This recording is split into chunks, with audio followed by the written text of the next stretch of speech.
to West Africa Democracy Radio.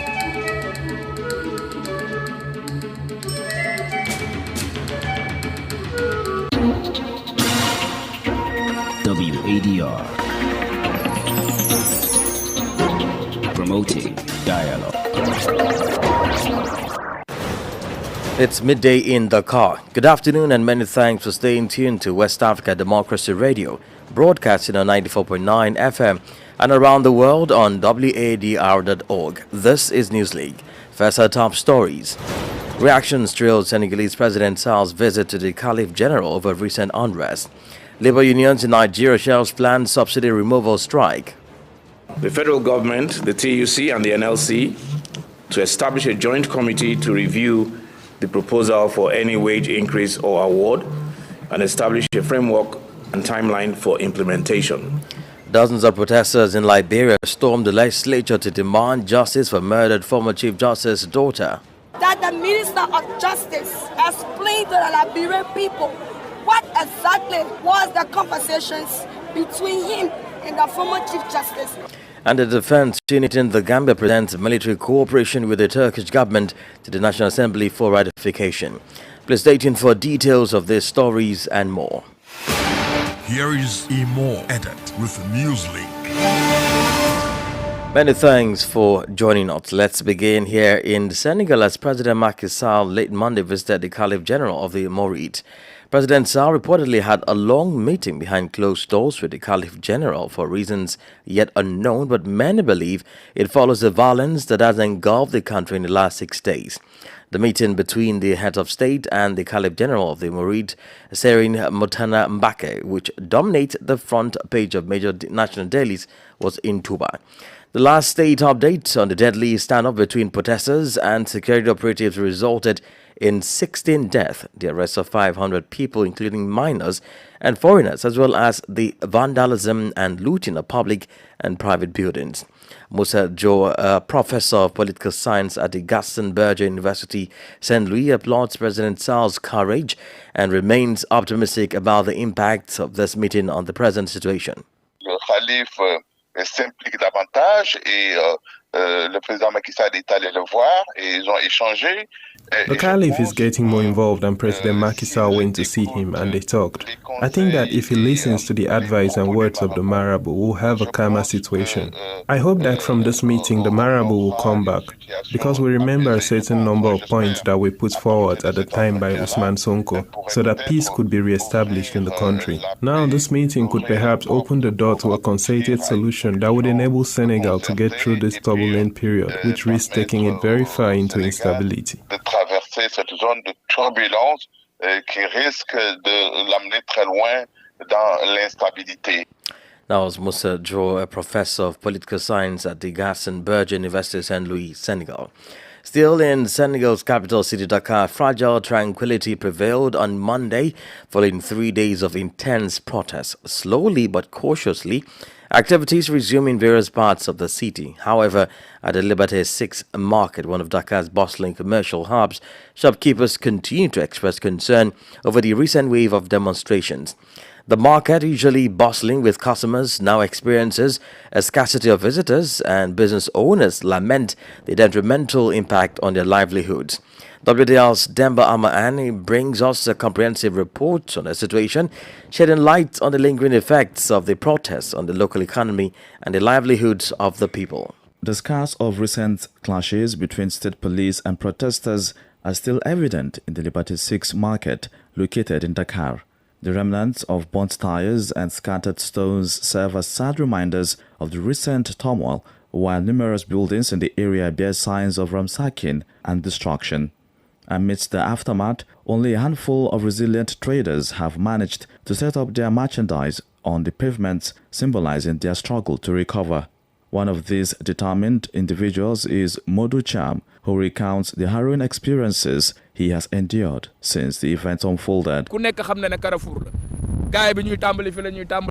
This market is at a crossroads. They start the demonstration here and end it here. Every time we see the demonstrators coming, we have to pack up, and that has a big impact on us because we have to feed our families and pay the rent and there is no one left to buy our produce. Beside Modu, Mustafa Mbank stands as a vendor of second-hand goods. Dressed in a white t-shirt and wearing a cap, his face bears a worried expression due to the scarcity of customers in the aftermath of the clashes. We don't see any customers. We haven't had any money to spend for over 6 days. We don't dare stay at home, but coming here to the market is meaningless. Sitting alongside Mustafa is his friend, Lamse, who expresses frustration over the suspension of mobile internet services. He laments the loss of communication with his customers, which has further added to the challenges faced by traders in the market. The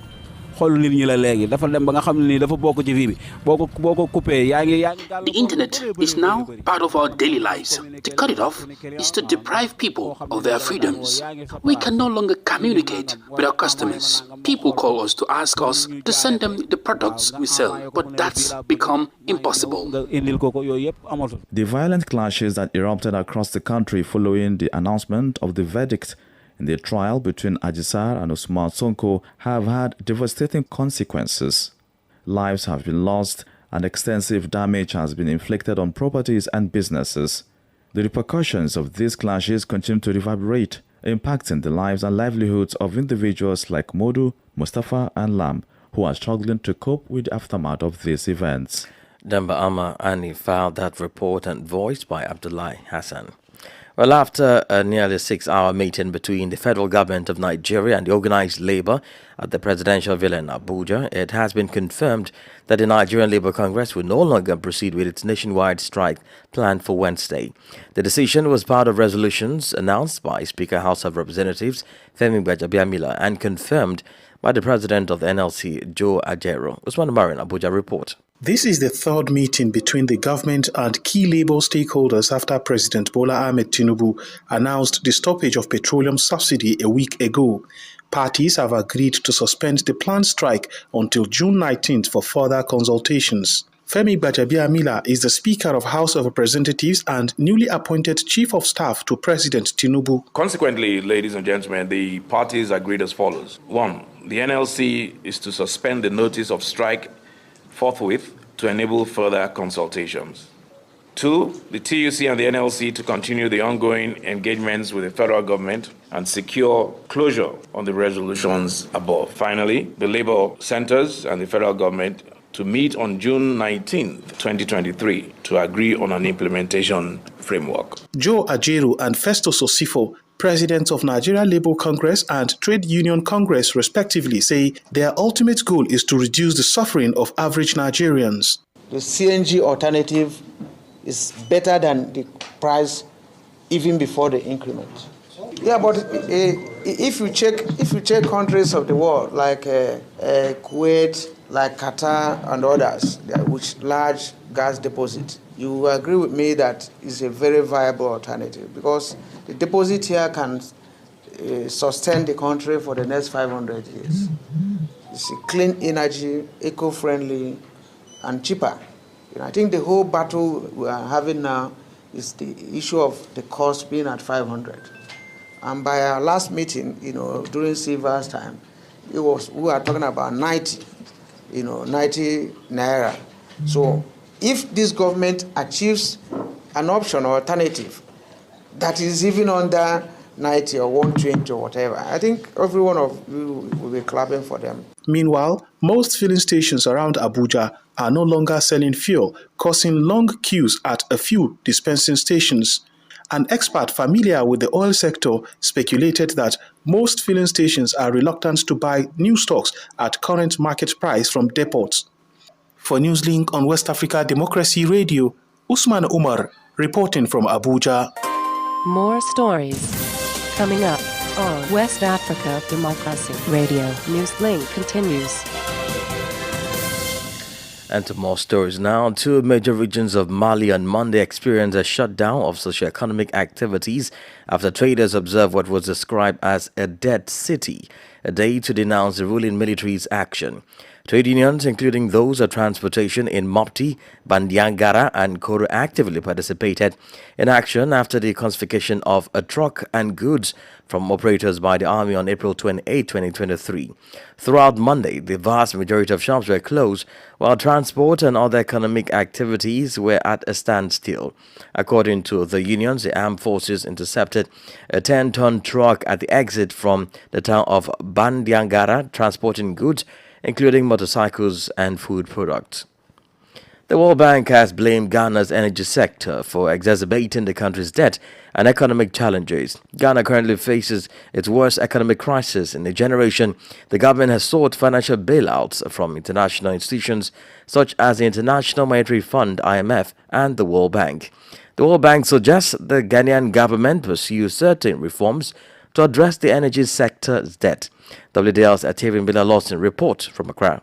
According to Pierre-Frank Laporte, the country director of the World Bank, Ghana had entered into energy agreements at unfavorable rates and prices in recent years, which had further impacted the debt situation. Laporte criticized the power purchasing agreements signed by government, stating that they were expensive and burdened the country with paying for unused energy due to the take-or-pay nature of the contracts. Those contracts that you've signed, those PPAs, are just too expensive. And the kind of PPAs you sign is take-or-pay, which means Ghana is paying to the electricity that is not even being produced. You have double capacity, yes, over time. But the fact is, in the last few years, Ghana entered into some PPAs that were the wrong types, in our view, and at the wrong rates, at the wrong prices, and today you are paying dearly for it. He therefore asked government to pursue some reforms in areas of tariff adjustments, addressing the transmission losses through improved infrastructure and restructuring the power purchasing agreements consistent with energy demands of the country to reduce a significant portion of the debts. Energy analyst Kojo Poku agrees. Nobody will argue that major part of our indebtedness in this country is the energy sector indebted. So him saying it is only a reiteration of the things that civil society in Ghana has been saying for the past 3-4 years. The International Monetary Fund, which has also approved a $3 billion bailout package, has also been proffering some suggestions to mitigate the current economic situation. Under the risk assessment matrix contained in the recent IMF country report on Ghana, the fund has advised Ghana to do acquisitions and mergers of banks and non-banks. According to the IMF, countries with weak banks and non-bank financial institutions are at risk of insolvencies when they experience significant fluctuations in real interest rates, risks premium, and asset prices. Reporting for Newslink on West Africa Democracy Radio, I am Atiewin Imbila Lawson in Accra. The crossover now to Liberia, where dozens of protesters stormed the legislature demanding justice and the prosecution of individuals connected to the death of Charlo Musu. Charlo Musu, a young Liberian woman, tragically lost her life in February of this year at the residence of the former Chief Justice Gloria Musu Scott, reportedly as a result of an attack by unidentified individuals. The protesters have taken to the streets to voice their concerns and seek accountability for the incident. Our Monrovia correspondent Darlington Popper has the details. Following the incident, the Liberia National Police has yet to disclose its findings or bring charges against any individuals connected to the crime. In an effort to exert pressure on the authorities, a group of Liberians took to the legislature demanding the release of the autopsy report and subsequent indictment of those accused of perpetrating the crime. That the Minister of Justice explained to the Liberian people what exactly was the conversations between him and the former Chief Justice the night of the gruesome murder of Charlo Musu. Reserve that the Honorable House of Legislature in a special joint session take a vote of no confidence in Justice Minister Frank Musa Dem Chinyel and compel him to resign. Reserve that the government of Liberia, through the Ministry of Justice, appoint a special independent counsel to investigate. During the protests, while advocating for justice in the case, some of the demonstrators also called for the resignation of Justice Minister Frank Musa Dem, alleging that he refused to issue an indictment in the murder of Charlo Musu. Upon receiving the petition, Representative Johnson Gweglo acknowledged the concerns of the protesters and urged them to remain calm, assuring them that the legislature will make every effort to ensure justice is served in the matter. As I receive this document, I'd like to convey to all of you that the several issues that have been raised be discussed by us and acted upon within the confines of our oversight responsibilities. Despite the plea for calm, the protesters vow to persist with a series of demonstrations in the upcoming days until justice is achieved. For Newslink on West Africa Democracy Radio, I'm Darlington Porpa in Monrovia. You're listening to Newslink on West Africa Democracy Radio 94.9 FM and online WADR.org. Here is a reminder of our top stories. Reactions thrilled Senegalese President Sall's visit to the Caliph General over recent unrest. Labour unions in Nigeria shelves planned subsidy removal strike. Dozens of protesters in Liberia stormed the legislature to demand justice for murdered former Chief Justice's daughter.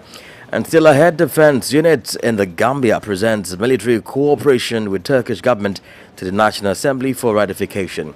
We also have the newspaper review, the guest interview segment, and sport news. Please stay with us.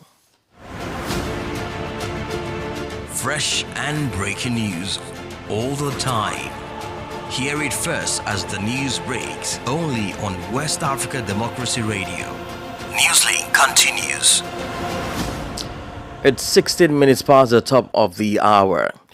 In the Gambia, the Defense Ministry has put forth a motion to the National Assembly for the consideration and ratification of an agreement on military training cooperation between the government of the Gambia and Turkey. Sankule Janquin Banjo reports that President Adama Barrow has already given his approval to the agreement and the cabinet is now seeking the lawmakers' endorsement. The Minister of Defense, Seri Modofai, presented the military training agreement between the Gambia and Turkey to the Assembly for consideration.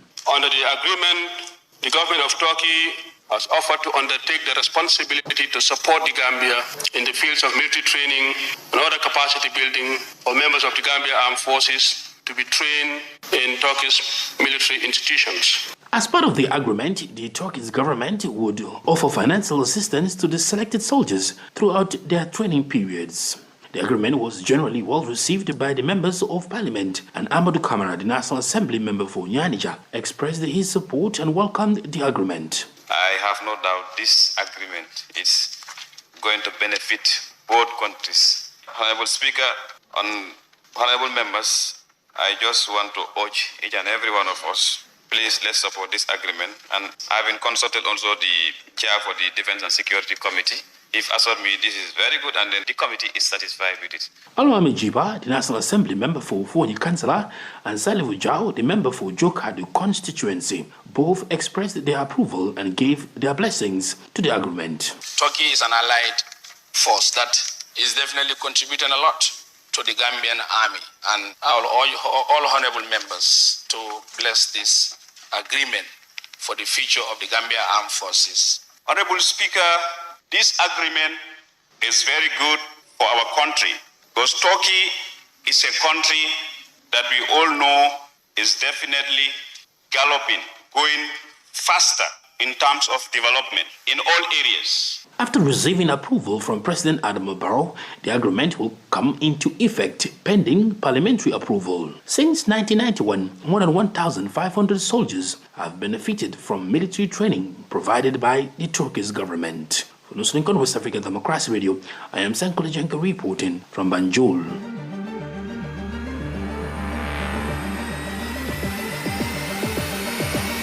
This is the newspaper review. Stay on top of the news. Get the most important stories with added insight and concise review. This is the newspaper review. All right, let's head back to Monrovia as we join Darlington Porpa for the newspaper review. It is another day with another edition of Press Review, this time around from Liberia. And we have with us here 4 newspapers for this edition of Press Review. And they are the Front Page Africa newspaper, the News newspaper, the Heritage newspaper, and the Hot Pepper newspaper. So those are 4 newspapers we will be looking through for today's edition of Press Review. We will begin the review process with the front page Africa newspaper. 27,192 double registrations. National Elections Commission to forward duplicated names on biometric voter roll to Ministry of Justice for prosecution. We see the photograph of scores of Liberians here doing the biometric voter registration exercise. We will attempt to read just a gist of this story on the front page of the Front Page Africa newspaper. The chairperson of the National Elections Commission, Madam David Brand Lassana, has announced that the Commission will collaborate with the Ministry of Justice to make action against individuals involved in multiple registrations during phases 1 and 2 of the biometric voter registration BVR exercise. She stated that the names of those involved have been removed from the voters' registration list and will be forwarded to the Ministry of Justice for prosecution. We will leave it right there. And stay on the front page of the Front Page Africa newspaper. Bukana gradually cutting off. This is in relation to the damaged bridge linking Bukana to Monrovia. On the back page of the Front Page Africa newspaper is all about sports. From the Front Page Africa newspaper, we move over to the newspaper. Liberia, EU signed US 88 million deal. We will take a gist of this story. The Liberian government and the European Union on Monday, June 5, 2023, signed a US $88 million agreement. The signature ceremony kickstarts the new phase of the EU-Liberia Development Partnership, for which a total of $210 million have been earmarked. The full program covers the areas of electoral support, technical and vocational education, food system, and forestry. We leave it right there. Still on the front page of the newspaper, NEC drafts 27,192 voters following deduplication process. Cummins grasp PLP majority block. Aggrieved county chairpersons endorse CPP. On the back page of the newspaper, disappointed. Charles' parents leave Monrovia for Maryland. Repatriated Liberians declared abandonment. United Muslim Women undertakes special project worth over US $27K. Calando abandoned in US 7,000 tax clearance saga. From the newspaper, our next stop for today's edition is the Heritage newspaper. Liberians demand justice for Slim, daughter of ex-Chief Justice. Call for Justice Minister Dean's resignation. We see the photograph of these protesting Liberians on the front page of the Heritage newspaper. Stay on the front page of the Heritage newspaper. No budget reports. Minister Tour concurs with MPC political leader. The Minister of the Ministry of Finance and Development Planning, Samuel D. Tour Jr., has threatened to hold the salaries of government ministries and agencies and officials who renege to making financial report during the accounting period. Minister Tour disclosed that the Public Finance Management Law gives him the authority to hold back salaries of government officials who refuse to make financial reports on allotment received from the national budget. On that note, thank you so much for following, and bye-bye. Many thanks, Darlington Popper there. Politics, analysis on major news, social matters, and all. This is A Guest. Well, let's come back home to Senegal, particularly in the capital city of Dakar, where life is gradually returning to normal as traffic slowly resumes, with some businesses opening while the partial internet shutdown remains. However, the violence of the last few days, which left 16 people dead, is still fresh in the minds of the Senegalese people who are calling for an end to the crisis. But how can the West African country get out of the crisis that has caused material damage and attracted international attention since opposition leader Ousmane Sonko was sentenced to 2 years in prison? Well, WADR spoke to Pauline Maurice Turpin, a senior researcher at the Institute for Security Studies, ISS. Turpin, our guest this afternoon, begins first with calls by the international community, including former colonial power France, and the significance of such in restoring peace in Senegal. It's true that France, like other Western countries and international African institutions such as ECOWAS and the EU, has called it for calm. I think that France is in the delicate position, particularly in West Africa. Its intervention could not only be perceived as interference in countries' international affairs, but could also be instrumentalized by the protagonists of this crisis. In the other hand, I think that ECOWAS, with the support of the AU, is the best positioned to intervene to try to find a way out of the crisis. Do you think, as at now, an intervention by Macky Sall, as many Senegalese are calling for, can be able to remove the uncertainty surrounding his intentions and help calm the situation? The President Macky Sall stated intention to run for a third term is crystallizing the tensions. We can remember that in 2011 and 2012, Abdoulaye Wade's decision to run for a third term led to violent demonstration in Senegal, which with 14 people who were killed. Senegal is still experiencing the same crisis dynamic. The candidacy by President Macky Sall is most likely to lead to violent demonstration with unpredictable consequences. What do you think can save the situation in the event where Ousmane Sonko is kept out of the presidential election? Any scenario excluding Ousmane Sonko for the next presidential election will lead to violent demonstration. That's why I think that dialogue is very important in this moment. I think that the F24, which is the coalition led by Ousmane Sonko, should join the national dialogue initiated by the president to try to find lasting solution to the crisis. But in the other hand, the supporters of President Macky Sall also, or the regime, the current government organizing this national dialogue could envisage to take some appeasing measure like lifting the blockage of Ousmane Sonko, releasing the political actors, journalists, and civil society organizations who are currently in jail.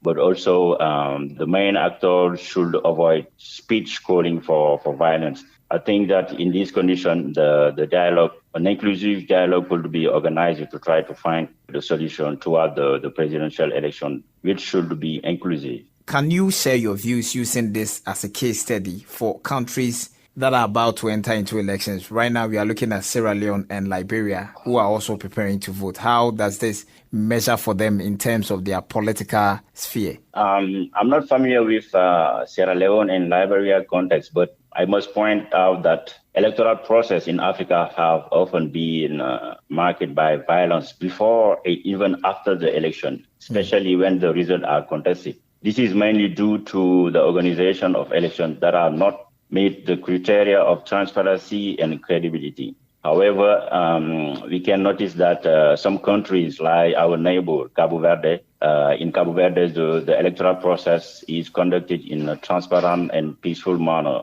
with results accepted by all. I think this is a good example that can inspire the other countries in Africa. Poland Moritz Opana, senior researcher at the Institute for Security Studies, ISS. And in sports brief, Scorpions head coach Tom Senford has released a 23-man squad for Gambia's African qualifier away match against South Sudan next week. The Belgian tactician reportedly confirmed that several players are unavailable for this encounter due to different reasons. And in tennis, Tunisian sensation Ons Jabeur has reached the quarterfinals of the French Open on Monday. The African superstar beat Benada Pera 6-3, 6-1 to progress to the last 8 of the Grand Slam. And we've come to the end of this edition of Newslink from West Africa Democracy Radio, broadcasting from Dakar, Senegal. Thank you for listening, and many thanks to our listeners in the Gambia via Hot 104.3 FM Banjul, and in Liberia on Alternative Youth Radio 98.9 FM Lufa County, and in Ghana on Royals FM 104.7 Wenchi.